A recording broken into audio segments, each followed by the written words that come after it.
So here's something I don't do very often, and that's a response video. You know, oftentimes I've kind of felt like response videos are kind of quaint. I don't really have a high opinion of that many people who do the YouTube thing. I think that many of them, especially among the skeptic community, oftentimes are the type that are grasping at eternity for better or worse and trying to comment on it while having, honestly, no perspective on it and no willingness to actually get up and grasp it. It's sort of like lying on your back and grabbing at the stars, complaining that the stars won't come to you. Now, because of that particular opinion that I hold, again, I don't often respond to people like that. I like to respond to journalists. I like to respond to writers and politicians and creators and things along those lines. That's sort of my game. But recently, I saw a video. It actually just came out yesterday, I believe, by a vlogger called Hi, I Think I'm Real. And this is not a negative thing. I have no negative things to say about this young man at all. I only say young man because he's probably like 10 years younger than I am. He looks like he's in his 20s. I'm in my 30s. So nothing negative to say about him at all. He has a great channel. I have especially enjoyed his discussions on right-wing SJWs. And the thing about that is that even on occasion, there are the people that you like that you feel got it wrong a little bit. You know, and oftentimes I try to engage with people if I have a method of engaging them, but I've never talked to this guy, so I really can't say anything to him directly. So what I'll say is this.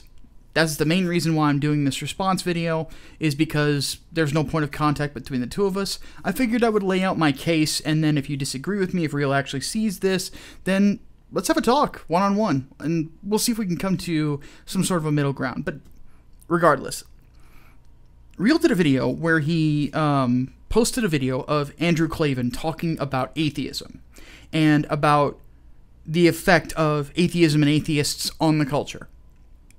And it really, as a clip, from my view, requires you to know who Andrew Klavan is and his background and what he usually talks about on his podcast.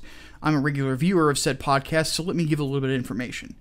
Andrew Klavan is a New York Times best-selling author. If you've ever heard of the film True Crime, he wrote the original book, and he's not a big fan of the film adaptation if you ask him about it.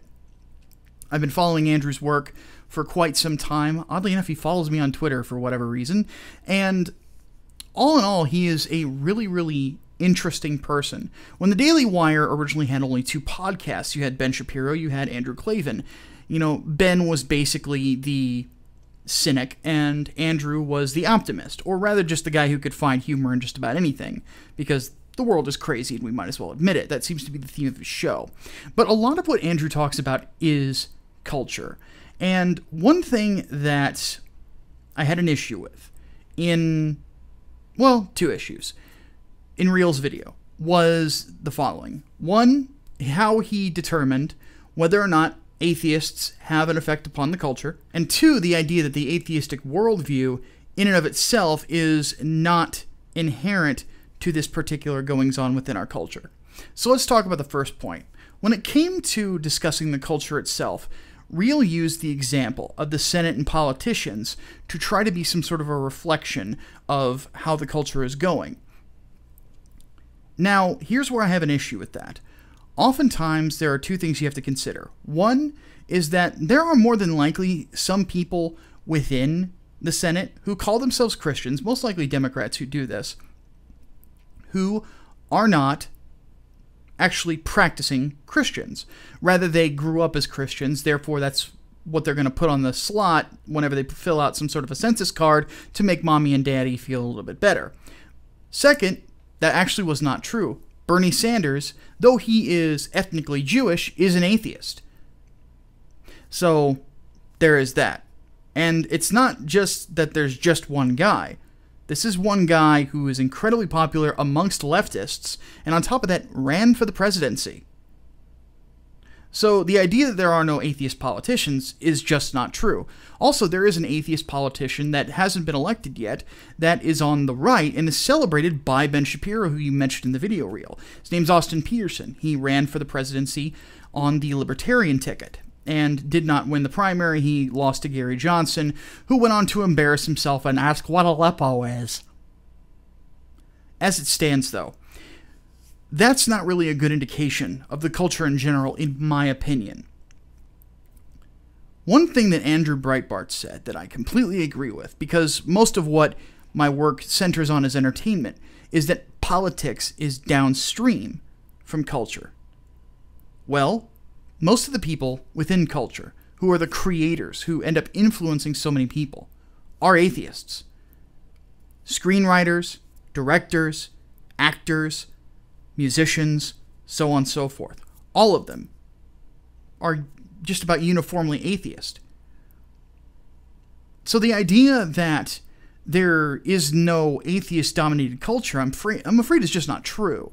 I mean, one thing that I discuss quite a bit is comic books, and I've had discussions with other people who, do comic book-oriented videos, and one thing that you will find as a commonality between those creators is two things. One, that most of them are atheists, and two, they are fully aware of their ability to influence culture. You see, within Marvel Comics, they had this thing, and it's what my biggest video ever has been about, is changing everything about Marvel Comics to fit a social justice mindset, to fit that worldview, as opposed to what the consumer would necessarily want. One thing to keep in mind is that this was not an isolated incident at all. Many other art forms are going to try to do the same thing. I mean, we've had atheists in music for years that are openly atheistic, especially among the genre of music I listen the most to, heavy metal. In fact, most of the artists I listen to are atheists. And then, of course, you can probably remember when Anita Sarkeesian and her writer at the time, Jonathan McIntosh, tried to influence video games to become more feminist and whatnot, and more postmodern and all this fun stuff, and embrace the progressive way of looking at things, that particular worldview. Anita Sarkeesian, Jonathan McIntosh, both atheists. Many journalists that I've read from and spoken to in the past, atheists. So the idea that those who really influence the culture itself, press, pop culture, sharks, basically anybody who creates, and so on, and those critics and the whole 9 yards, and everybody who commentates on these sort of things, the fact of how many people that are atheists out there have this effect on people, yeah, we live in a culture that is primarily atheistic. Now, many of the people that are out there who don't engage in culture that much are probably Christian, but a lot of people you find that are creators, those who are going to have an effect on this culture, don't believe in God. I mean, if you want an even better example, how rare was it to find a Christian creator with over 100,000 subscribers on YouTube 5 years ago? It was almost impossible. Second thing that I have an issue with is the idea that atheism in and of itself doesn't open the way for other worldviews, or at least the adherence to other worldviews that, basically influence culture in and of itself. You're not wrong when you say atheism is just a lack of belief, but I share the frustration that fellow YouTuber The Distribuse does whenever it comes to atheists saying this. Yes, the statement of "I am an atheist" is a definitive statement about whether or not you believe in an omnipotent deity. That's fine, but that is not it. And one point that the Distributist was trying to make, and that I think that he made quite well, is that atheism does not ascribe anything positive to the universe. Here's the problem. People are always searching for something more than themselves. People are searching for that bigger picture.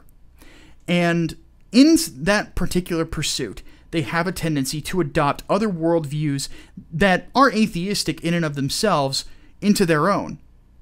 You see, the idea that atheism is not a worldview is not true at all. In fact, there are different forms of atheism. I actually have a little bit of a list here.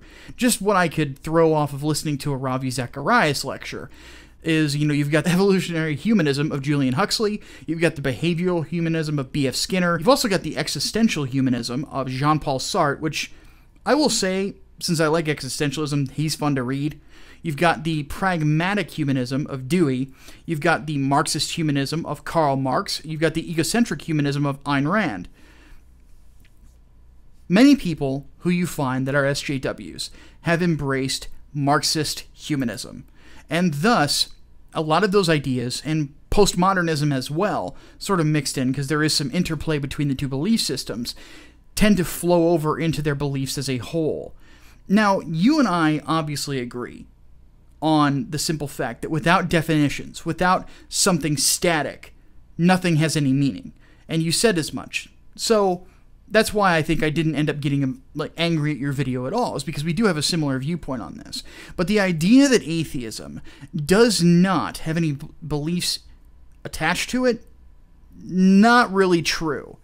Or else there wouldn't be all these types of secular humanism. They wouldn't exist if atheists weren't looking for that particular static definition of the universe in one form or another. But then again, that's ultimately what they lead people to do, is they think that, okay, we need to embrace this because there is no God, therefore mankind must all become as one under our watch, and which you've discussed and I've discussed on our respective channels can have a very negative effect on people because it honestly goes against many true aspects of human nature. Regardless, that is my main problem with what you said in that particular statement. The concept of not believing in a God, yeah, not necessarily a worldview in and of itself, but where that particular conclusion will lead you in pursuit of meaning in your own life, it will bring a specific set of beliefs depending on your conclusions. If that were not the case, we wouldn't have all of these different philosophies that center around humanism. So that's basically the long and short of my objections to what Hi, I Think I'm Real said. And I would love to talk with this guy about this if he still disagrees with me, if I wasn't able to convince him. Or maybe we could find some sort of a middle ground. Maybe there's something I'm wrong about. I don't know. We'll have to see what happens. But hopefully this young guy will keep on trucking because he really is doing great stuff. And I'm looking forward to seeing more from him. And of course, you guys will be getting more from me. So I've left a link to his video and his channel in the description. So please go watch his stuff if you haven't done it before. If you're looking for a really interesting take on YouTube political figures and things along those lines, he's got you covered. He's fantastic. Not to mention he's got a great style. So if you enjoyed this video, I hope that you enjoyed that I can be civil when it comes to other people, because it's not easy. But if you enjoyed it, please don't forget to like, subscribe, and hit that little notification button, because apparently subscribing by itself doesn't mean anything anymore. Regardless, thanks for watching. Thank you to my patrons for helping out. My name is Micah Curtis. Welcome to my crusade. Deus Vult.